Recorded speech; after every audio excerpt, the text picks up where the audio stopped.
बिस्मिल्लाहिर्रहमानिर्रहीम। अस्सलाम वालेकुम एवरीवन। उम्मीद है कि आप सब खैरियत से होंगे। आज की वीडियो का टॉपिक है plot of pride and prejudice by Jane Austen. आज की इस वीडियो में हमने जेन ऑस्टन का लिखा गया नॉवल और नॉवल का स्पेशली जो प्लॉट कंस्ट्रक्ट किया है जेन ऑस्टन ने, उसको डिस्कस करना है।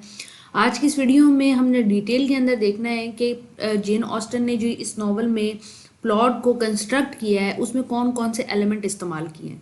और आज की इस वीडियो की तरफ जाने से पहले मैं यूट्यूब पे आपको अपना चैनल दिखाना चाहती हूँ। BS English literature notes YouTube पे मेरा चैनल है जिस पे लिटरेचर लिंग्विस्टिक्स के बहुत सारे टॉपिक अपलोडेड हैं। अच्छी बात यह है कि हर वीडियो के नोट्स उस वीडियो के डिस्क्रिप्शन बॉक्स में आपको मिल जाएंगे। सेम इस वीडियो के भी नोट्स आपको इस वीडियो के डिस्क्रिप्शन बॉक्स में मिल जाएंगे। अब स्टार्ट करते हैं इंट्रोडक्शन से। जेन ऑस्टन ने ये जो प्राइड एंड प्रेजुडिस नॉवल लिखा है ये सिर्फ इसलिए लिखा है कि इसके अंदर वो लोगों के सेंटिमेंट्स, लोगों के प्रॉब्लम और उन्हीं प्रॉब्लम के अकॉर्डिंगली उनके बिहेवियर एक दूसरे के साथ कैसे हैं ये दिखाना चाहती हैं। जेन ऑस्टन हाईलाइट करना चाहती हैं कि लोग जब कोई प्रॉब्लम फेस करते हैं तो उनका बिहेवियर कैसे चेंज होता है और वो आपस में मिल के इसको कैसे डील कर रहे होते हैं। स्पेशली वो इस नॉवल के अंदर दिखाती हैं कि हमारे जो मेन कैरेक्टर हैं एलिजाबेथ और डार्सी, जब वो आपस में ज़िंदगी में मिलते हैं, रिलेट करते हैं, तो किस तरीके से उनका इनकाउंटर होता है, उनकी किस तरह से जर्नी जाती है और किस तरीके से उनकी जो जर्नी है वो रेजोल्यूशन की तरफ जाती है। एक प्लॉट हमेशा इनिशियल एक्शन से स्टार्ट होता है जिसको हम मेन एक्शन भी कहते हैं। अगर हम मेन प्लॉट की बात करें इस प्राइड एंड प्रेजुडिस नॉवल के अंदर, तो जो मेन प्लॉट है वो एलिजाबेथ और डार्सी की जर्नी है। एलिजाबेथ और डार्सी हमारे दो main protagonist character, hero heroine है, जो कि जब मिलते हैं एक दूसरे से तो एक मिसअंडरस्टैंडिंग के थ्रू मिलते हैं। एक पार्टी के अंदर मिलते हैं जिसमें एलिजाबेथ जो है वो डार्सी को एक ऐसा इंसान समझती है जो कि बहुत ज़्यादा प्राउड है और ये दिखाता है कि एलिजाबेथ प्रेजुडिस है। सेम डार्सी जो पार्टी के अंदर जब एलिजाबेथ को देखता है, उसकी फैमिली को देखता है, तो उसे पता लगता है कि ये लोग क्लिंगी हैं, अमीर रिश्ता ढूंढ रहे हैं और अमीर लोगों से शादी करना चाहते हैं। और फादर जो है बहुत ज़्यादा ड्रिंक कर रहा है, तो वो भी एलिजाबेथ के लिए एक प्रेजुडिस अपने माइंड में बना लेता है कि ये भी लालची हरीस लोग हैं। मेन प्लॉट हो गया। अब सब प्लॉट अगर हम इस स्टोरी का देखें तो सब प्लॉट जो एडिशनल रिलेशनशिप दिखाता है वो है जेन का और मिस्टर बेंगले का। आप देखिए through out the story Elizabeth और डार्सी का तो स्टोरी चल ही रही है, लेकिन साइड साइड पे जेन की और बिंगले की भी स्टोरी चल रही है। जेन एलिजाबेथ की बड़ी बहन है और बिंगले डार्सी का दोस्त है। जेन और बिंगले एक दूसरे से सच्ची मोहब्बत करते हैं, लेकिन डार्सी की इन्फ्लुएंस की वजह से बिंगले जेन से शादी नहीं कर पाता, उसे छोड़ के लंदन चला जाता है, जिसके लिए जेन उसके पीछे भी जाती है। और स्टोरी के अंदर ये चीज़ चलती हुई नजर आएगी और आखिर में इनकी भी शादी होगी। हमेशा जो प्लॉट स्टार्ट होता है वो इंट्रोडक्शन से स्टार्ट होता है और उसके बाद इनिशियल इवेंट आते हैं जिनको हम कह सकते हैं कि ये राइजिंग एक्शन है। ये इंट्रोडक्शन के बाद राइजिंग एक्शन आता है। राइजिंग एक्शन जब आता है तो मिस्टर बिंगले का अराइवल दिखाया जाता है, यानी कि मिस्टर बिंगले एक ऐसे इंसान है जो कि रिच हैं और टाउन के अंदर नए नए आए हैं। तो जितनी भी कुंवारियाँ लड़कियाँ हैं उनके लिए एक अपॉर्चुनिटी है कि वो मिस्टर बिंगले को फंसा सकती हैं ताकि वो एक अच्छा फ्यूचर सिक्योर कर सकें। इसी टाइम पीरियड में एलिजाबेथ जो है वो भी ये सारी बातें सुन रही होती है और बिंगले एक डांस पार्टी रखता है। उस डांस पार्टी को बॉल कहते हैं। वहाँ पे जेन भी जाती है और सबको उम्मीद होती है कि जेन सबसे ज़्यादा खूबसूरत है तो बिंगले को फंसा लेगी। सेम एलिजाबेथ भी वहाँ पे इंजॉय करने के लिए जाती है और वहाँ डार्सी से टकराती है। अब एलिजाबेथ जो है वो डार्सी की काफ़ी सारी चीज़ें नोट करती है, जैसे कि वो पार्टी में डांस नहीं कर रहा, किसी से बात नहीं कर रहा, बहुत ज़्यादा प्राउडी नज़र आ रहा है, किसी स्माइल नहीं कर रहा। तो एलिजाबेथ के माइंड में परसेप्शन आ जाता है कि ये प्राउड इंसान है। अब ये जो परसेप्शन है उसका ये प्रेजुडिस है बेसिकली, यानी कि उसने एक तखमीना लगा लिया, एक अंदाज़ा लगा लिया है। और सेम डार्सी के माइंड में भी ये ख्याल एलिजाबेथ की फैमिली के लिए आता है, क्योंकि जेन के पीछे बिंगले बावला हुआ होता है। तो वो जेन को नोटिस करते करते सारी फैमिली को करता है, जहाँ पे वो देखता है कि मिस्टर बिंगले यानी कि जेन के जो फादर हैं वो ड्रिंक कर रहे हैं, उसकी मदर जो है वो अमीर सूटर ढूंढ रही हैं, जो बहनें हैं वो अजीब अजीब हरकतें कर रही हैं। जेन जो है वो बिंगले को ज़्यादा घास नहीं डाल रही क्योंकि वो बहुत ज़्यादा खूबसूरत है। अब ये चीज़ मिस्टर डार्सी को ये एलिजाबेथ के लिए प्रेजुडिस इख्तियार करने पर मजबूर कर देते हैं और ये इसका राइजिंग एक्शन होता है, यानी कि स्टार्ट ही मिसअंडरस्टैंडिंग से होगा। यही जो राइजिंग एक्शन है कंटिन्यू रहता है और थ्रू आउट द स्टोरी जैसे जैसे चलती जाती है एलिजाबेथ और डार्सी के ऐसे इनकाउंटर होते हैं जिनके अंदर एलिजाबेथ को डार्सी और ज़्यादा बुरा लगने लगता है और डार्सी को एलिजाबेथ जो है वो पसंद आने लगती है।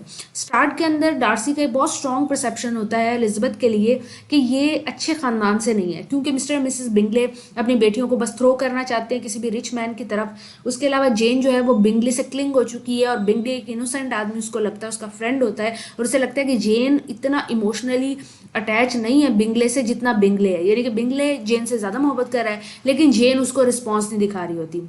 जबकि जेन की नेचर ही ऐसी होती है, वो अपनी बहन को भी बहुत ज़्यादा एक्सप्रेसिव नहीं हो रही होती, जबकि बिंगले एक्सप्रेसिव हो रहा होता है। तो जेन एक्सप्रेसिव नहीं होती, इस वजह से डार्सी का एक परसेप्शन बना होता है कि सारे ही ऐसे हैं, सारे ही करप्ट लोग हैं और ये वो गरीब तबका है जो अमीरों को फांसना चाहता है। तो डार्सी का ये प्रेजुडिस स्टार्ट में बहुत स्ट्रांगली बिल्ड हो जाता है, लेकिन जैसे जैसे वो एलिजाबेथ से इनकाउंटर करता है, क्योंकि जब जेन बीमार होती है तो एलिजाबेथ बहुत लंबा ट्रैवल करके उससे मिलने के लिए जाती है और वो पैदल ही जाती है, इससे भी उसका एक परसेप्शन डेवलप होता है कि कितनी गिविंग है।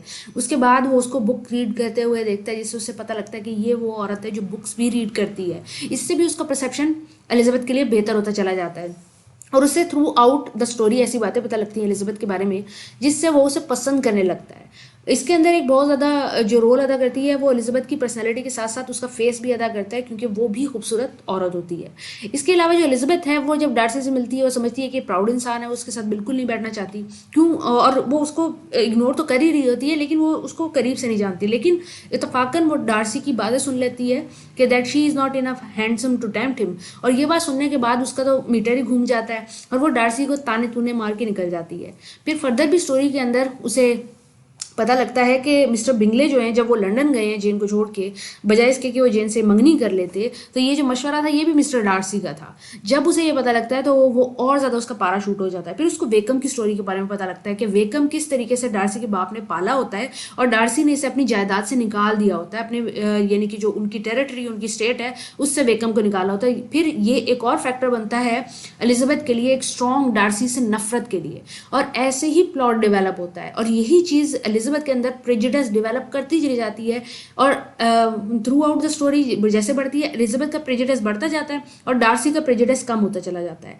और एक पॉइंट ऐसा आता है कि जब डार्सी जो है वो एलिजाबेथ को प्रपोज कर देता है, ये टाइम पीरियड जो होता है ये क्लाइमेक्स का है, यानी कि पीक का टाइम पीरियड है, और एलिजाबेथ हाँ नहीं कहती, रिजेक्ट कर देती है। डार्सी 100% ये एक्सपेक्ट कर रहा होता है कि मैं बहुत ज़्यादा अमीर हूँ, मैं बहुत ज़्यादा अच्छी पर्सनालिटी रखता हूँ तो एलिजाबेथ मुझे हाँ कर देगी, लेकिन होता उल्टा है। और डार्सी के लिए भी ये एक शॉकिंग मूवमेंट होता है और एलिजाबेथ के लिए भी शॉकिंग मूवमेंट होता है, क्योंकि एलिजाबेथ अपने अंदर नफरत पाल रही होती है और डार्सी मोहब्बत पाल रहा होता है। और डार्सी जब एलिजाबेथ को प्रपोज करता है तो एलिजाबेथ मना कर देती है और डार्सी हैरान होता है कि इसने मना क्यों कर दिया है। तो ये पॉइंट जो है ड्रामे के अंदर, नॉवल के अंदर, ये क्लाइमैक्स का पॉइंट है, यानी कि पीक का पॉइंट है। अब इसके बाद टर्निंग पॉइंट स्टार्ट होते हैं, यानी कि फॉलिंग एक्शन स्टार्ट हो जाते हैं ड्रामे के अंदर, प्लॉट कंस्ट्रक्शन के अंदर।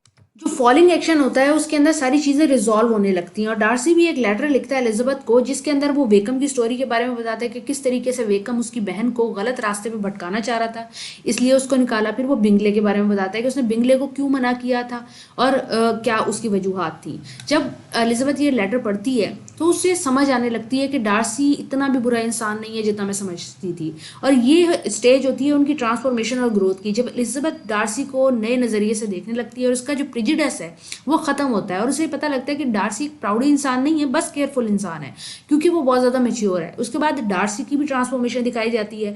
एलिजाबेथ के रिजेक्शन के बाद उसे पता लगता है कि एलिजाबेथ किन चीज़ों को अहमियत देती है और उन चीज़ों को चेंज करना चाहता है, जैसे कि वो बिंगले से बात करता है और कि भाई जेन को दोबारा प्रपोज करो, वो अच्छी लड़की है, क्योंकि एलिजाबेथ भी अच्छी लड़की है।